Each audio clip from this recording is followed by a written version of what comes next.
Are you going on a cruise and wondering what you shouldn't do when you go on a cruise excursion? Stick around and I'm going to tell you.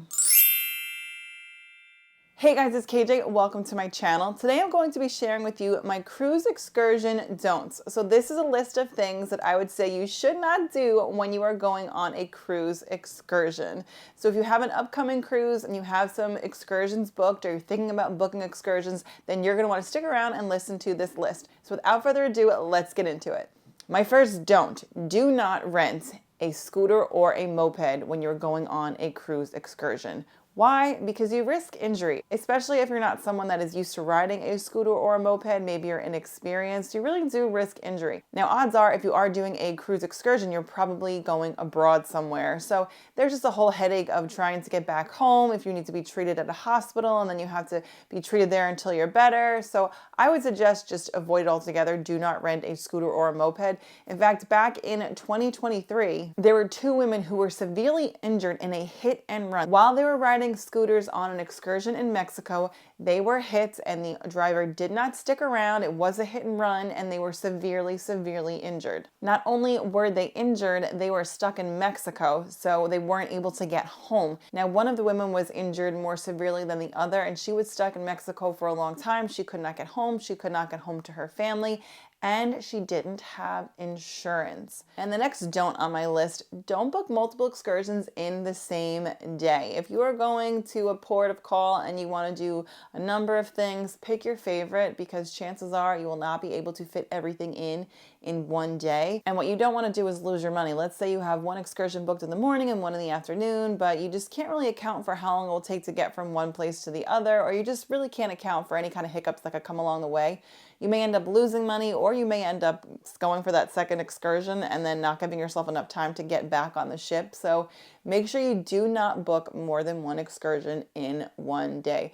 Pick and choose. You can always go on another cruise, or if this is your, ultimate vacation, you're only going on this one cruise, pick the thing that you just would regret so much if you didn't do it. Pick your favorite thing and just stick with that and enjoy that, because again, if you book yourself up too much, then like I said, you're either going to miss the boat, or you're just going to lose out on money, or you're going to miss part of an excursion, which, who wants to do that? So the only exception I would say is if you are going on a Disney cruise and you're going to Castaway Cay, Disney's private island, then it is possible to do more than one excursion. If you wanted to do the stingray excursion in the morning, where you can swim with stingrays and feed the stingrays, and then maybe do one of the boating activities in the afternoon. Since you are on Disney's private island, you literally are just getting off the boat right onto the island, and some of the activities are like right there. I mean, you do have to do a little bit of walking, but it's not that far. So that would be the only time I would say that you could squeeze in more than one excursion, just because the way that Disney sets it up. The stingray excursion is not that long, and if you wanted to also rent bikes on the island, you could certainly do that. Or if you wanted to do, again, one of the boating activities, you could probably do that as well. In fact, if you are going to Castaway Cay, Disney's private island, they do offer packages that have a number of excursions in them. So you could do more than one excursion for a package price. But if you are going on an excursion that is not on one of Disney's private islands or another cruise ship's private island, remember, tours run late, things start late, you might be waiting on other people. So don't let other people ruin your experience by booking more than one excursion, because if somebody's late, or the tour starts late and then you're going to be late to your next one, or they leave without you for the next tour, just do yourself a favor. Book the one that you really want to do. Again, unless you're going to Castaway Cay or another cruise's private island, then I would say, book one of the packages that include multiple excursions. So do not travel without insurance. So when you travel abroad, your health insurance does not carry over. If you go to Mexico, if you go to Italy, wherever you go abroad, if you have health insurance, depending on your policy, you do not have coverage in a foreign country, unless you get travel insurance. Unfortunately, injury and illness does not stop when you're on vacation. I know when you're on vacation, especially on a cruise, and you're just enjoying the sunshine and being on the pool deck and going on the beach and all those nice things, having some wine on your veranda, you think, oh, nothing bad could ever happen. But it does. People still get sick, people still get hurt, and you need insurance to make sure that you're not paying an arm and a leg for whatever injury or illness that you might have succumbed to. Before you head out on your cruise, make sure you look into what your insurance does cover.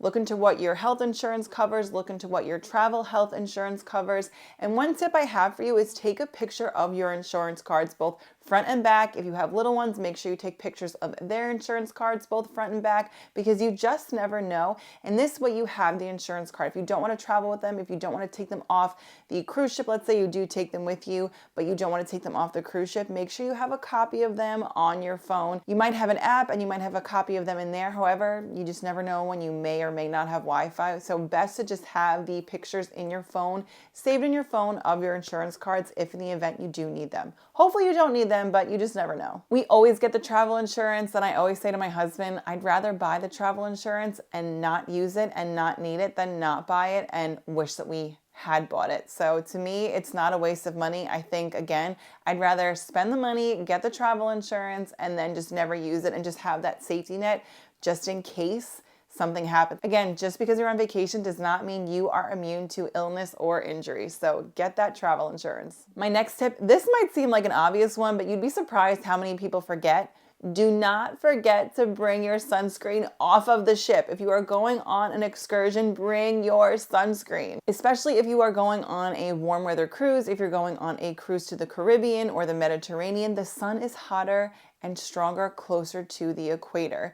So even when we go to Florida, I always remember, like, the sun is stronger. You have to reapply your sunscreen. Bring your sunscreen. Now, while you might remember to bring it on the cruise ship, you have to remember to bring it off the ship. Do not forget to bring your sunscreen off the ship. Even if you're someone who doesn't typically use sunscreen or you don't really use it that often, remember to bring it off the ship. Again, the sun is so much stronger the closer to the equator you go. So even if you're not someone that's prone to burning like I am, bring the sunscreen, put the sunscreen on. I promise you, you will not regret putting the sunscreen on, because especially if it's early in your cruise, who wants to have a sunburn the rest of the cruise? Or even if it's the last day of your cruise, who wants to go home and travel home on a long car ride or a flight or what have you? Who wants to deal with that and deal with a sunburn? You guys, I have had my fair share of sunburns. Now, most of them all came when I was in high school, when I just, would go to the beach and just forget to reapply or what have you. Once I went to college and beyond, I wised up. But when I was younger, I didn't always remember to reapply my sunscreen. So I've had my fair share of burns, and I promise you guys, I'm a pro now. I make sure I put my sunscreen on. I make sure that I do not forget my sunscreen. You guys, don't forget your sunscreen.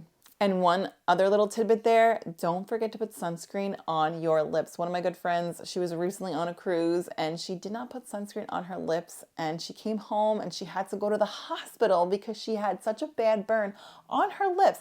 I'd never heard of that before, but after she told me that, I was like, okay, I have to remind everybody, wear your sunscreen. Now, I wear lipstick a lot of the time, even when we're going on excursions. I'm a lipstick gal. I like to put on my lipstick. And I have found that typically does protect me from getting a sunburn, but usually what I'll do is I'll put the sunscreen on and then I put my lipstick on. So that's the only place I really don't reapply. And, so if you're not going to put the sunscreen on your lips, wear your lipstick. And I would suggest wearing a long stay lipstick, like the lipstick I have on right now. It is kiss proof. It's eat proof. This stuff does not come off. I need baby oil to take it off. So unless you're wearing some kind of lipstick that is like this one, but guys, don't forget your sunscreen, and don't forget to put it on your lips when you go on those excursions. My next don't for cruise excursions, do not forget to stay on ship time. If you are going on a cruise and you are traveling and you are changing time zones, do not forget to keep your watch on ship time. Now, if you have an Apple Watch, sometimes they do switch to whatever time zone you're in. So if you know you're going to be going someplace where the time zones may be changing throughout your cruise, bring an old school watch that you'd have to manually change, because the last thing you want is for your Apple Watch to change to the current time zone. And you're like, oh, it's only 3 o'clock, but really it's 4 o'clock and you were supposed to be back on the ship at 4 o'clock, and then they leave without you and you're like, oh, now I'm stuck in a foreign country and I don't have any of my stuff because I left it all on the ship. So make sure if you are going on an excursion and you are switching time zones to either bring an old school watch, one that you have to manually change, or just remember that your watch did update to local time, and just remind yourself, okay, well, we have to be back on the ship at 3 o'clock local time. So that is a big one. You do not want to forget to stay on ship time. So with that, those are my 5 cruise excursion don'ts. Let me know if you have any other cruise excursions don'ts down in the comments below. I would love to hear from you. I'd love to hear your cruise advice down again in the comments below. And with that, if you guys liked today's video, please give it a thumbs up. It really helps support the channel and it really spreads the word about my channel. And if you guys like the content and you want to see more, hit that subscribe button down below if you have not done so already. And if you made it to the end of this video, give me a little thumbs up emoji. I always like to see who sticks around to the end of the video. And with that, I will see you guys real soon. Bye.